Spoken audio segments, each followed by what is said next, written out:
లూకా సువార్త 22వ అధ్యాయము 39వ వచనాన్ని ధ్యానించుకున్నాము. మరొకసారి మీకు చిన్నగా గుర్తు చేసే ప్రయత్నం చేస్తాను. నిన్నటి వాక్య ధ్యానాంశం ఏంటి అనగా అంటే, మొట్టమొదటిసారిగా మనం ఉపమాన రీతిలో అంటే ఉపోద్ఘాతముగా మనము ఒక గొర్రెల కాపరి గురించి తెలుసుకొని ఉన్నాము. ఆ తరువాత యేసు క్రీస్తు ప్రభువు మేడపై గదిలో యెరూషలేములో దివ్యరూప స్థాపించడం గురించి తెలుసుకొని ఉన్నాము. ఆ తర్వాత శిష్య సమేతముగా గెత్సేమన తోటకు వచ్చి కొంతమంది శిష్యులను ఒక చోట ఉంచి మరియు పేతురును జబదయి కుమారులు ఇద్దరిని తన వెంట తీసుకుని మరికొంత దూరం వెళ్లి అచ్చట వారిని మెలకువతో ఉండి జాగరణ చేయొచ్చు ప్రార్థన చేయడని వారితో చెప్పి మరికొంత దూరం వెళ్లి నేను వాక్యం చదువుతాను చూడమ్మా. ఆయన మరి కొంత దూరం వెళ్లి నేలపై సాగిలపడి, ఓ నా తండ్రి, సాధ్యమైన ఎడల ఈ పాత్రను నా నుండి తొలగిపోనిమ్ము, అయినను నా ఇష్టము కాదు, నీ చిత్త ప్రకారమే నెరవేరనిమ్ము తండ్రి అని ప్రార్థించెను.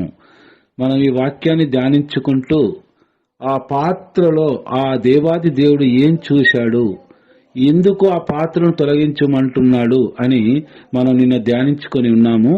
అలాగే ఈ వాక్యాన్ని కంటిన్యూషన్ చేస్తూ, అంతేకాకుండా యేసు క్రీస్తు ప్రభువు తన ప్రక్కలో బల్లెముతో పొడవడము ఆ పాత్రలో చూస్తూ ఉన్నాడు. దైవ బిడ్డలారా, ఇవన్నీ కూడా ఆ ప్రభువునకు కనబడుతున్నాయి. కాబట్టి ఆ ప్రభు ఏమంటున్నాడు అంటే, ప్రభువా నీ చిత్తమైతే ఈ పాత్ర నా నుంచి తీసివేయి, అయినా నా చిత్తము కాదు తండ్రి, నీ చిత్త ప్రకారమేనని ఆ దేవాది దేవుని వేడుకోవడము మన 39వ వచనంలో నిన్నటి వరకు మనం ధ్యానించుకొని ఉన్నాము.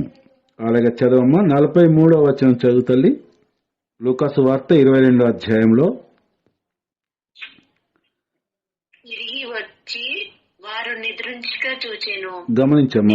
గమనించు తండ్రి. లూకా సువార్త 22వ అధ్యాయం 43వ వచనము. ఒక దూత ప్రత్యక్షమై ఆయనను బలపరచెను. చాలమ్మా.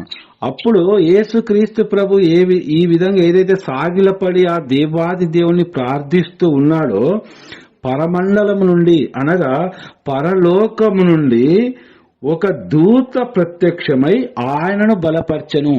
ఆ దూత ప్రత్యక్షమై యేసు ప్రభు చెంతకు వచ్చి ఏమని బలపరుస్తూ ఉన్నాడు? ఆయన ప్రార్థన చేస్తూ ఉన్నాడు ప్రభు. ఆ ప్రార్థనను ఈ దూత బలపరుస్తూ ఉంది. చూడండి దైవ బిడ్డలారా, ఈ వాక్యంలో మనకు ఒక క్వశ్చన్ వస్తుంది. యేసు క్రీస్తు ప్రభువు దైవ కుమారుడు అనగా దేవుడిని ఒక దూత వచ్చి బలపరచడం ఏంటి? బలపరచడం అంటే తన యేసుక్రీస్తు ప్రభు చేయు ప్రార్థనను ఈ దేవదూత కూడా ప్రార్థన చేస్తూ ఉంది, అనగా ఆ ప్రభును బలపరుస్తూ ఉంది ఆ ప్రార్థనలో. అంటే ఇక్కడ మనం ఈ వాక్యాన్ని మనం పూర్తిగా ఏ విధంగా అర్థం చేసుకోవాలంటే, దేవదూత కంటే ఘనుడు దేవుడు, కానీ ఇక్కడ దేవుణ్ణి ఒక దూత వచ్చి ఘనపరుస్తూ ఉన్నాడు. ఎందుకు అనేది మనం ఈ వాక్యంలో చూడాలి దైవ బిడ్డలారా. ఈ వాక్యంలో చూడాలి అంటే, ఇప్పుడు దేవదూత గణపరచడం ఏంటి, బలపరచడం ఏంటి? దేవదూత ప్రార్థన యేసు ప్రభుతో పాటు యెహోవా దేవునికి చేయడం ఏంటి? దేని గురించి చేస్తున్నాడు యేసు ప్రభువు? నా చిత్తము కాదు తండ్రి, నీ చిత్త ప్రకారం జరగనిమ్ము అనేది ప్రార్థన. ఆ ప్రార్థనని ఈ దూత వచ్చి బలపరుస్తూ ఉన్నాడు. అనగా మనం బలపరచడం అంటే సపోర్ట్ ఇవ్వడము, అంతే కదమ్మా? సపోర్ట్ ఇవ్వడమే కదా. ఓకే. అయితే యేసు ప్రభు ప్రార్థన దేవాది దేవుడు ఆలకించడం లేదా? దేవదూత వచ్చి ఎందుకు సపోర్ట్ ఇస్తూ ఉంది? ఇక్కడ ఎందుకు బలపరుస్తూ ఉన్నాడు దేవదూత అనేది ఈ వాక్యానికి అర్థం మనకు తెలియాలి దైవ బిడ్డలారా. చూడండి అమ్మా, హెబ్రీలకు రాసిన లేఖ ఇంతకు ముందు మీకు చెప్పాను కదా నేను, 2వ అధ్యాయము 7వ వచనం ఇక్కడ ఈ వాక్యాన్ని మనం గమనించినట్టయితే పునీత పౌలు గారు ఆ వాక్యానికి ఇక్కడ వివరణ ఇస్తూ ఉన్నాడు. యేసు ప్రభుని దేవదూత వచ్చి ఎందుకు బలపరిచింది, బలపరచడానికి కారణం ఏంటి అనేది మన పౌలు గారి ద్వారా ఇక్కడ పవిత్రాత్మ సర్వేశ్వరుడు తెలియపరుస్తూ ఉన్నాడు.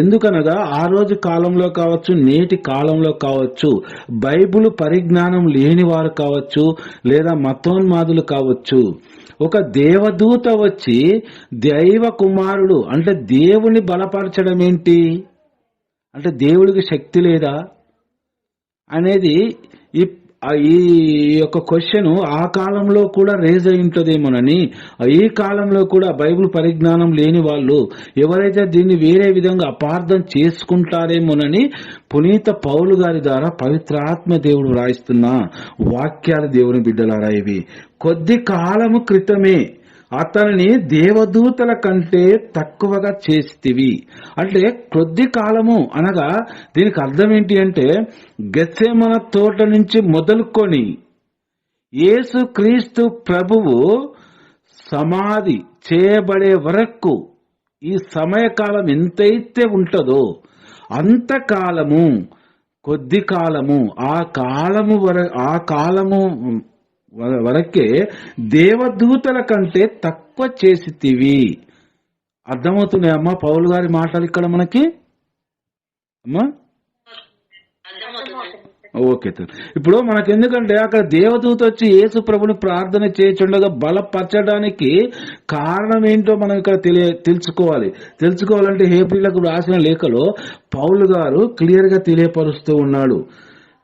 మహిమతో గౌరవముతో నీవు అతనికి కిరీటము ధరింపజేసి సర్వమును అతని పాదకాంతమునొస్తివి. రెండు ఇస్తున్నాడు ఆ దేవుడు ప్రభుల వారికి. మహిమను గౌరవముతో నీవు అతనికి కిరీటము ధరింపజేసితివి.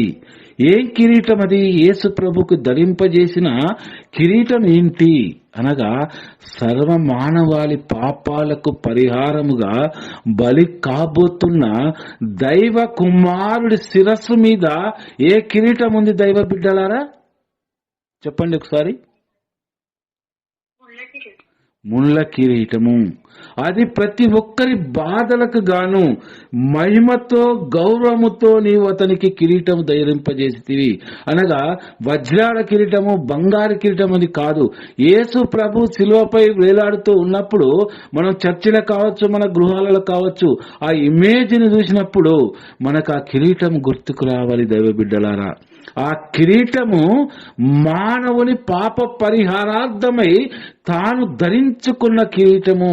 ఆ దేవాది దేవుడు మనము ఎప్పుడైతే ప్రతిసారి పాపంలో పడతామో, ప్రతిసారి సైతాను బంధకంలో బంధింపబడి ఉంటామో, ఒక్కసారి మనం ఆ కిరీటాన్ని చూడగలగాలి దైవ బిడ్డలారా. అది మహిమగల కిరీటము. అది దేవాది దేవుడు మన పాప పరిహారార్థమై ఆయనకు ప్రసాదించిన కిరీటం. అది చూడండి దైవ బిడ్డలారా, ఆ దేవాది దేవుడు ఏం పాపాలు చేసి ఉన్నాడు, ఏం తప్పిదాలు చేసి ఉన్నాడు, ఏం తప్పులు చేసి ఉన్నాడు. అతను ఒక బందిపోట లేకపోతే తీవ్రవాద? ఎవరి కోసం ఆ బాధలన్నీ పడుతూ ఉన్నాడు? ఒక్కసారి ఆ కిరీటం వైపు మనం చూడాలి. అది ముండ్ల కిరీటం అని మనం అంటున్నాము. మనము ధరించే కిరీటము ఆయన ధరించి ఉన్నాడు. అక్కడ చూడండి 8వ వచనము, సర్వమును అతని పాదక్రాంతమునర్చితివి. సర్వము అనగా భూ ప్రపంచం సృష్టిలో ఏదైతే ఉంటుందో అన్ని కూడా అతని పాదాల క్రింద ఉంచావు అని యెహోవా దేవుణ్ణి ఇక్కడ పౌలు గారు కొనియాడుతూ ఉన్నాడు. అనగా ఈ వాక్యాన్ని మనం ఈ విధంగా చదువుకున్నట్లయితే, యెహోవా దేవ సర్వమును క్రీస్తు పాదక్రాంతి కింద మునర్చితివి. సర్వమును అతని పాదక్రాంతమునర్చను అనగా అతనికి లోపరచకుండా దేనిని విడవలేదు. ఈ భూ ప్రపంచంలో కావచ్చు, ఆకాశమందున్న కావచ్చు, సర్వమును కూడా ఏది కూడా అతనికి లోపరచకుండా నీవు ఉంచలేదు అంటే సర్వనామముల కంటే అధికమైన నామము ఏంటమ్మా? యేసు నామము అనే దానికి ఇక్కడ మనకు అర్థాన్ని చూపిస్తూ ఉన్నాడు. పాదాక్రాంతమునొచ్చెను అనగా అతనికి లోపరచకుండా దేనిని కూడా విడవలేదు అని అర్థము. కాని ఇంకను ప్రస్తుతమందు అంతయును అతనికి లోబర్చబడుట మనము చూచుటలేదు. మనము ఇంకా అంతయు కూడా అతనికి లోబర్చి ఉండుట మనం ఇంకా చూచుటలేదు అని అలనాటి హెబ్రీ సంఘానికి పునీత పౌలు గారు తెలియచేస్తూ ఉన్నాడు. దైవ బిడ్డలారా, అంతయు కూడా ఇంక ఏమీ లోబర్చి ఉండలేదు అతనికి. అంటే ఈ గడియలు ఎక్కడి నుంచి? గెత్సెమనే తోట నుంచి యేసు క్రీస్తు ప్రభు శిలువ నుండి క్రిందికి దించి సమాధిలో ఉంచే వరకు అది మనము చూచుటలేదు. అది ఏదైతే ఉంటుందో అక్కడ అతడు దేవదూతల కంటే తక్కువ చేయబడిన వాడై ఉన్నాడు అని ఈ వాక్యం ద్వారా పేతురు గారు మనకు తెలియపరుస్తూ ఉన్నారు. కానీ 9వ వచనం చూడండి. కానీ మనము యేసుని మాత్రము చూచుచున్నాము. ఆ తక్కువ చేయబడలే, మనము తక్కువ అంత సాధ్యము కాలేదు ప్రభు, కానీ అన్ని మనం చూచుట లేదు. కానీ మన రక్షకుని వైపే మన దృష్టి ఉన్నది, ఆయననే మనం చూచుచూ ఉన్నాము.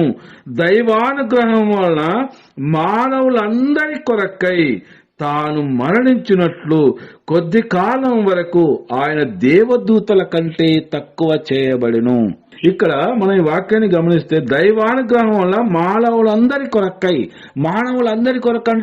మనందరి కొరకై ఈ ప్రపంచంలో ఎంతమంది అయితే యేసుక్రీస్తు నా రక్షకుడు అని నమ్మి విశ్వసించి జ్ఞానస్నానం పొందుతారో వారందరి కొరకై తాను మరణించినట్లు కొద్ది కాలం వరకు ఆయన దేవదూతల కంటే తక్కువ చేయబడెను. దేవదూతల కంటే కొద్ది కాలం వరకే, ఎప్పటికీ కాదు. ఇక్కడ నొక్కి వక్కానిస్తున్నాడు పౌలు గారు. ఈ వాక్యాన్ని మనం చాలా గమనించాలి. తాను అనుభవించిన మృత్యు వేదన వలన ఆయన మహిమా గౌరవముతో అభిషిక్తుడవుట మనం చూస్తూ ఉన్నాము. దేని వలన ఆయన అభిషక్తుడవుట మనం చూస్తున్నాము?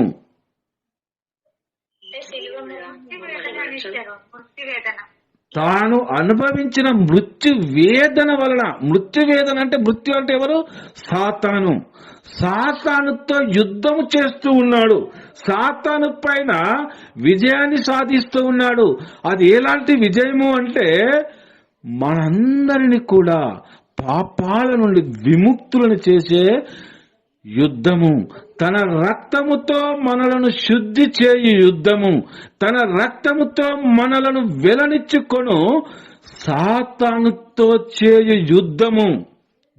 మృత్యు వేదన వలన ఈ యుద్ధంలో తాను విజయాన్ని సాధిస్తూ ఉన్నాడు. దైవ బిడ్డలారా, సర్వ ప్రపంచము కూడా నీవు దైవ కుమారుడు అని చెప్పుకున్నావే, నీవు ఎంతో మందిని స్వస్థపరిచావే, నీవు నిజముగా దైవ కుమారుడివైతే నీవు శిలువపై నుండి దిగిరమ్ము అని ఎంతో మంది హేళన చేసి ఉన్నారు. దైవ బిడ్డలారా, వారందరికీ కూడా ఈ రోజు వరకు కూడా మనందరికి కూడా యేసు క్రీస్తు యొక్క శ్రమలు, పాటలు, సిలువ ఇవన్నీ కూడా మనకు అర్థం కావాలంటే ఈ ఒక్క వాక్యంలో యేసు క్రీస్తు ప్రభువు సిలువ పైన వేలాడుతూ మృత్యువుతో ఎలా పోరాడుతున్నాడో, ఆయన ఎలా మహిమ గౌరవములతో అభిషక్తుడవుతున్నాడో.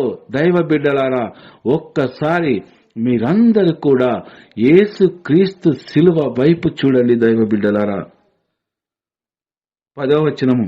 సర్వ సృష్టి స్థితికారకుడగు దేవుడు తన మహిమలో పాలు పంచుకొనుటకై పెక్కుమంది పుత్రులను చేరదీయుటకు యేసును బాధల ద్వారా పరిపూర్ణి చేయుట సమంజసమే. ఇక్కడ మనకి ఈ ఏదైతే యెహోవా దేవునికి అసాధ్యమైన కార్యం ఏదైనా ఉన్నదా ఈ సృష్టి అంతటిలో అంటే అసాధ్యమైనది ఏదీ కూడా లేదు. కానీ యేసుక్రీస్తు ప్రభు శిలువ ఎందుకు వేయబడాలి అనే దానికి ఈ వాక్యంలో పౌలు గారు తెలియపరుస్తూ ఉన్నాడు. సర్వ సృష్టి అంటే ఈ మొత్తం సృష్టి స్థితి కారకుడగు, స్థితి అనగా ప్రతిదీ కూడా సక్రమ మార్గంలో తాను సృష్టించిన సూర్య చంద్రులు కావచ్చు, భూమండలము కావచ్చు, లేదా ఉల్కాలు కావచ్చు, చుక్కలు కావచ్చు, గ్రహాలు కావచ్చు, తాను సృష్టించిన ఏవైనా సరే స్థితిలో అంటే ఒక పద్ధతిలో పూర్వము ఎప్పుడైతే వాటిని రూపొందించాడో అప్పుడు ఏ స్థితిలో ఉన్నాయో నేటి వరకును కాకుండా ఈ భూ అంతము వరకును కూడా అది స్థితి తప్పకుండా అదే స్థితిలో నడుచుటకు కారకుడెవరు? యెహోవా దేవుడు. ఈ విధంగా ఈ వాక్యం అదే తెలియపరుస్తూ ఉంది. సర్వ సృష్టి స్థితి కారకుడకు దేవుడు అనగా యెహోవా దేవుడు తన మహిమలో పాలు పంచుకొనుటకై పెక్కు మంది పుత్రులను చేరదీయుటకు. చూడండి ఎంత గొప్ప వాక్యమో ఇది. తన మహిమలో పాలు పంచుకొనుటకై పెక్కు మంది పుత్రులను చేరదీయుటకు. ఈ పెక్కు మంది పుత్రులు ఎవరండి దైవ బిడ్డలారా? ఒకసారి నాకు తెలియజేయండి. మనమే. మన రక్షకుడైన యేసు క్రీస్తు శ్రమల ద్వారా ఆ భాగ్యాన్ని ఆ దేవాది దేవుడు మనకి ఇస్తూ ఉన్నాడు. ఎంత మహిమగల వాక్యము చూడండి. తన మహిమలో పాలు పంచుకొనుటకై పెక్కు మంది పుత్రులను, పెక్కు మంది అంటే అసంఖ్యాకం అన్నట్టు, దానికి ఒక లెక్క అనేది ఉండదు. పుత్రులతో పోలుస్తూ ఉన్నాడు. యెహోవా దేవుడు మనలను తన కుమారులతో పోలుస్తూ ఉన్నాడు. కుమారులుగా పోలుస్తూ మనందరినీ కూడా చేరదీయుటకు ఏం చేస్తున్నాడు? తన ఏకైక కుమారుడైన లోక రక్షకుడైన యేసు క్రీస్తును బాధల ద్వారా, హింసల ద్వారా మన పాప పరిహారార్థమై పరిపూర్ణ చేయుట సమంజసమే అనగా న్యాయమే. చూడండి, అర్థమవుతుందమ్మా? యేసు క్రీస్తు ప్రభువు మన పాపముల కొరకు యెహోవా దేవుడికి ఈ మన రక్షకుడు బాధలు అనుభవించి ప్రాణాలు కోల్పోయి సమాధి చేయబడి 3వ రోజు ఉత్తరమవు లేచుట ఇది నాకు న్యాయము అంటున్నాడు యెహోవా దేవుడు. యేసుక్రీస్తు ప్రభు ఏమని ప్రార్థించాడమ్మా? ఒకసారి చెప్పండి.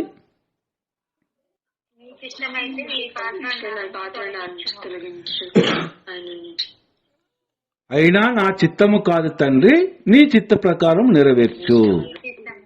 మనకు అర్థం. ఇప్పుడు యేసుక్రీస్తు చేసిన ప్రార్థనకి ఇక్కడ మనకు అర్థమవుతుంది కదా. అంటే యెహోవా దేవుడు మనతో మాట్లాడుతూ ఉన్నాడు. ఆయన సమంజసమే. ఆయన సిలువలో బలి కాకపోతే ఎప్పటికీ కూడా మానవాళి పాపము పరిహారము కాదు. ఎడ్లను ఎన్నిటిని బలిచ్చినా, గొర్రెలను ఎన్నింటిని బలించినా, ఎన్ని ప్రథమ కానుకలు అర్పించినా, ఎంత డొనేషన్స్ లక్షలు చేసినా కూడా మానవ పాపము పరిహారము కాదు. కాబట్టి నా కుమారుణ్ణి మీ పాపాల కొరకు బలి ఇస్తున్నాను. ఇది నాకు సమంజసమే. నాకు అసాధ్యమైన కార్యము కాదు. ఇది న్యాయము. మీరందరూ మరణించినను జీవించాలంటే నా కుమారుడు మీ పాప పరిహారార్థమై శిలువపై మరణించాలి. ఇది నాకు సమంజసము. చూడండమ్మా, మన గురించి ఎంత త్యాగం చేస్తూ ఉన్నాడో యెహోవా దేవుడు తన కుమారుణ్ణి. ఒక్కసారి ఆలోచించండి. ఈరోజు క్రైస్తవ బిడ్డలమని చెప్పుకుంటున్న మనము ఈ వాక్యాలు మనం ఎప్పుడైతే మన మనసు నిండా పదిలపరుచుకుంటామో ఎక్కడికి వెళ్ళినా కూడా మన ఆత్మ మనని పాపం చేసేటప్పుడు హెచ్చరిస్తూనే ఉంటుంది. ప్రియ దైవ బిడ్డలారా, చూడండమ్మా, ఇప్పుడు మనము లూకా సువార్తలోనికి వద్దాము. 43వ వచనం చదువుతాను చూడండి. 22వ అధ్యాయం లూకా సువార్త. పరలోకం నుండి ఒక దూత ప్రత్యక్షమై ఆయనను బలపర్చెను. ఆ దూత పరము నుండి యేసుక్రీస్తు చెంతకు వచ్చి ఎందుకు బలపర్చాడు అనేది వివరణ ఇప్పుడు వరకు మనం తెలుసుకొని ఉన్నాము. 44వ వచనంలో ఎప్పుడైతే 43వ వచనంలో దేవదూత పరలోకం నుండి వచ్చి యేసు ప్రభుని ప్రార్థనలో బలపరుస్తూ ఉన్నదో అప్పుడు ధైర్యం రావాలి కదా ఎవరికైనా. ఇప్పుడు ఒక వ్యక్తి మనం ఏడుస్తూ ఉన్నాం అనుకో, ఒక వ్యక్తి వచ్చి ధైర్యం చెప్తే మన బాధంతా సగం తీరిపోయినట్టే అనిపిస్తుంది కదా, అనిపిస్తుందా లేదా? కానీ ఇక్కడ ఏం జరుగుతుంది ఒకసారి చూడండి. 44వ వచనం నేను చదువుతాను. దేవదూత వచ్చి యేసు ప్రభును బలపరుస్తూ ఉన్నారు. అప్పుడు ఆయన అనగా యేసు ప్రభు బాధతో ఇంకను, చూడండి ఒకసారి వాక్యాన్ని బాగా ఆలోచించండి, బాధతో ఇంకను దీక్షగా ప్రార్థన చేయసాగెను. ఆయన చెమట రక్త బిందువుల వలె భూమి మీద పడుచుండెను. అంటే దేవదూత తన చింతకి ఎప్పుడైతే వచ్చి యేసు ప్రభు ప్రార్థనలో ప్రభును బలపరుస్తూ ఉన్నాడో అప్పుడు యేసు ప్రభు ఉపశమనం చెందడం లేదు, ఇంకను ఎక్కువ, ఇంకా అధికముగా ప్రభుల వారు ఇంకను దీక్షగా ప్రార్థన చేయసాగాను. దేవదూత రాకముందు, ఏ ప్రభుల వారిని బలపరచక ముందు కంటే ఇంకా ఎక్కువ దీక్షగా బాధతో ప్రార్థన చేస్తూ ఉంటే ఆయన చెమట రక్త బిందువుల వలె భూమి మీద పడుచుండెను. ఇది ఏ సమయంలో జరుగుతూ ఉందమ్మా ఈ ప్రార్థన ఒకసారి చెప్పగలరా? సమయం 3 గంటల రాత్రి కాల సమయంలో చల్లటి వాతావరణములో యేసు ప్రభు ప్రార్థన చేస్తూ ఉన్నాడు గెత్సేమని తోటలో. అంతటి చల్లటి వాతావరణంలో మనం ఇంతసేపు ప్రార్థన చేసినా మనకి ఇంకా 2 బ్లాంకెట్స్ ఉంటే బాగుండు, కప్పుకుంటే బాగుండు, కప్పుకొని ప్రేయర్ చేస్తే బాగుండు అనుకున్న సమయంలో యేసు ప్రభువు శిరస్సు నుండి నొసటి నుండి ఏమి కారుతున్నాయి? చెమట రక్త బిందువుల వలె. అంటే చెమట ఎలా కారుతుందో అలా రక్త బిందువులు కారుతున్నాయంట దైవ బిడ్డలారా. అంటే ఆ ప్రార్థనలో ఎంత తీవ్రత ఉండాలి, ఆ ప్రార్థన ఎంత బాధాభరితమై ఉండాలి, ఆ ప్రార్థన ఎంత మరణ వేదనకరమై ఉండాలి. ఎవరికన్నా చెమటకు బదులుగా రక్తం కారుతుందా? ఇప్పటి వరకు ఈ ప్రపంచంలో ఎన్నో మతాలున్నాయి, ఎంతో మంది దేవులున్నారు. కానీ తన ప్రజల కొరకు, తన ప్రజల పాప పరిహారార్థమై తాను అనుభవిస్తున్న శ్రమలను తలచుకొని తన ప్రజలు మరణించినను నిత్య జీవితము పరలోకములో పొందుటకై తాను ప్రార్థిస్తూ ఉంటే తన తల నుండి రక్తము చెమటలా కారుతూ ఉంది దైవ బిడ్డలారా. అర్థమవుతుందా అమ్మా?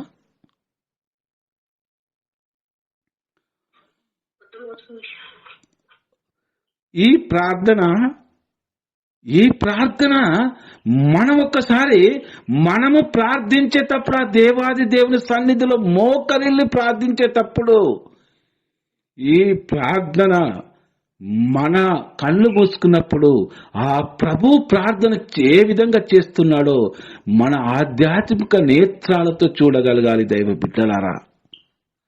అప్పుడు నీవు ఎలా ప్రార్థన చేయాలి ఆ తండ్రి దేవునికి, నాకు శోధనలు ఎదురవుతున్నాయి తండ్రి, నేను వేదనలో ఉన్నాను ప్రభువా, నేను బాధలో ఉన్నాను తండ్రి, నా చుట్టూరా సైతాను సమూహమే ఉన్నది తండ్రి, నేను పూర్ణ విశ్వాసముతో నేను ప్రార్థించలేకపోతున్నాను అని దైవ బిడ్డ నీవెప్పుడైతే అనుకుంటావో వెంటనే ఆ ప్రభు వైపు చూడు, నీ కొరకు ప్రార్థిస్తున్న ఆ ప్రభుని చూడు, ఆ ప్రభు తల నుండి కారుతున్న రక్తపు బిందువులను చూడు దైవ బిడ్డ.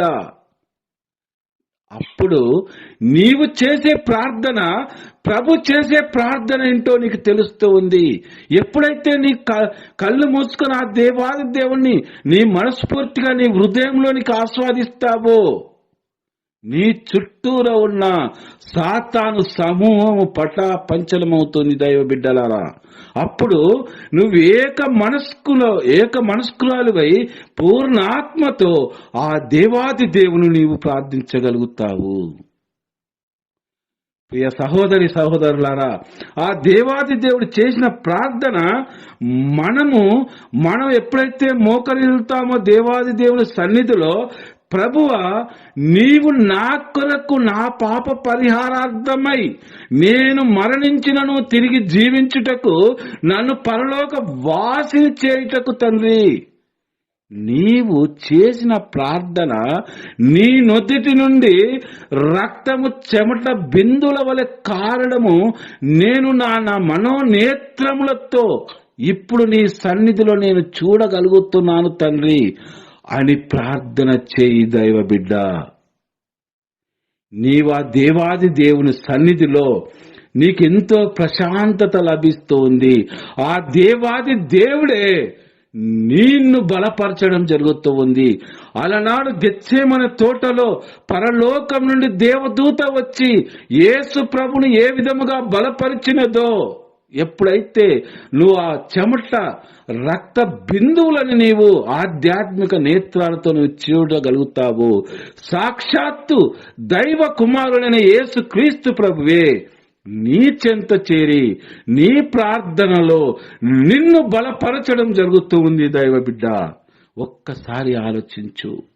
ఒక్కసారి ప్రార్థన చేసే ముందు ఒక్కసారి ఆ దైవ కుమారుని యొక్క నుదురు నుండి కారుతున్న చెమట వలె కారుతున్న రక్త బిందువులు నీ కళ్ళలో మెదలాలి దైవ బిడ్డ. అప్పుడు ఆ దేవాది దేవుడు నీ ప్రార్థన ఆలకించడానికి నీలోనే ఉన్నాడని నీవు విశ్వసించు దైవ బిడ్డ. ఆ దేవాది దేవుడు ఒక చిన్నారి పాపను తాను ఎత్తుకొని హస్తములతో ఎత్తుకొని తన హృదయానికి అద్దుకున్నట్టుగా నిన్ను హత్తుకోవడానికి నీ ఎదురుగానే నిలబడి తన హస్తాలు చాస్తూ ఉన్నట్టు ప్రియ దైవ బిడ్డ నీవు ప్రార్థనలో చూడగలుగుతావా దేవాది దేవుణ్ణి. గొర్రెల కాపరి తాను మరణించబోతున్నాడని తెలిసి కూడా ఆ గొర్రెను ఒడ్డుపైకి ఎలా అయితే విసిరాడో తాను మరణించి కూడా తన గొర్రెను కాపాడినట్టుగా నీ ప్రతి అవసరతలో కూడా, నీ ప్రతి వ్యాధి బాధలలో కూడా, నీ ప్రతి ఇబ్బందులలో కూడా నీవు ఎవరికీ చెప్పుకోలేని ఎన్నో బాధలు నీలోనే ఉండొచ్చు. నీలో నీకు నీవే కుమిలిపోతుండొచ్చు దైవ బిడ్డ. ఈరోజు ప్రభు ముందు కన్నీరు కార్చు. తండ్రి, నీ నుదుటి నుండి కారుతున్న చెమట బిందువులు తండ్రి భూమిపై పడి నా వైపే చూస్తున్నాయి తండ్రి అని ప్రార్థించు. నీ ప్రార్థన నూరంతలుగా ఫలిస్తుంది దైవ బిడ్డ. ఒక్కసారి కళ్ళు మూసుకొని ఆ దేవాది దేవుని ధ్యానించు. ప్రియ సహోదరి సహోదరులారా, సమయం అయిపోతుంది కాబట్టి చివరిగా ప్రార్థన చేసుకుని ఈ వాక్యాన్ని ముగించుకుందాము. సర్వ సృష్టికర్త అయిన సర్వేశ్వర, లోక పాపరహితుడా, యేసుక్రీస్తునాథా, మా రక్షకుడవైన తండ్రి, ప్రభువా, నీ వాక్యాన్ని ధ్యానిస్తూ ఉన్న సమయం ఈ సమయంలో తండ్రి నీ వాక్యాన్ని తెలియపరుస్తున్న నన్ను ఆలకిస్తున్న ఈ ప్రతి బిడ్డను కూడా తండ్రి నీ కరుణ గల హస్తముతో ఈ బిడ్డలందరినీ కూడా దీవించావని నిన్ను మనసుతో విశ్వసిస్తున్నాను ప్రభువా. నా తండ్రి, నా రక్షకుడా, నా దేవా, ఈ గ్రూపులో ఎంతో మంది బిడ్డలు అనారోగ్యముతో ఉన్నారు తండ్రి. ఆర్థిక స్థితులు సరిగా లేకుండా ఉన్నారు తండ్రి. హాస్పిటల్లో ట్రీట్మెంట్ జరుగుతూ ఉన్నాయి తండ్రి. ప్రభువా, ఈ బిడ్డలందరి ప్రార్థన ఆలకించు తండ్రి. అనునిత్యము ప్రభువా ఈ గ్రూపులో ప్రతి బిడ్డ కూడా తండ్రి మిమ్మల్ని కన్నీటితో ప్రార్థన చేస్తున్నారు తండ్రి. ఒక్కసారి ఈ బిడ్డల వైపు చూడు తండ్రి. ఒక్కసారి ఈ బిడ్డల ప్రార్థన ఆలకించు తండ్రి. ఒక్కసారి మీ ఆ కరుణగల హస్తముతో ఈ బిడ్డలను తాకుము తండ్రి. ప్రభువా, ఈ ప్రపంచంలో ఉన్న సర్వ మానవాళి కొరకు చేస్తున్న ప్రార్థన ఆలకించు తండ్రి. నా రక్షకుడైన యేసయ్యా, మేము బలహీనులము తండ్రి. సాతానుతో అనునిత్యము తండ్రి పోరాడలేక విసుగు చెంది ఉన్నాము తండ్రి. మా రక్షకుడైన యేసయ్యా, నీ శక్తి బలము లేందే తండ్రి మేము ఒక్క అడుగు కూడా ముందుకు వేయలేము తండ్రి. ప్రభువా, పవిత్రాత్మ శక్తితో మీ యొక్క బలాన్ని మాకు ప్రసాదించు తండ్రి. మీ దివ్య నామ స్మరణలో తండ్రి ప్రతి బిడ్డలమైన మమ్మందరినీ కూడా అర్హులుగా ఎన్నుకో తండ్రి. మీ దివ్య వాక్కు చిత్త ప్రకారము తండ్రి మా జీవితాలను మలుచుకొను గొప్ప ధన్యతను మా అందరికి దయచేయమని మా నాథుడైన యేసుక్రీస్తు పరిశుద్ధ నామంలో వేడుకొనుచున్నాము తండ్రి. ఆమేన్. ఆమేన్.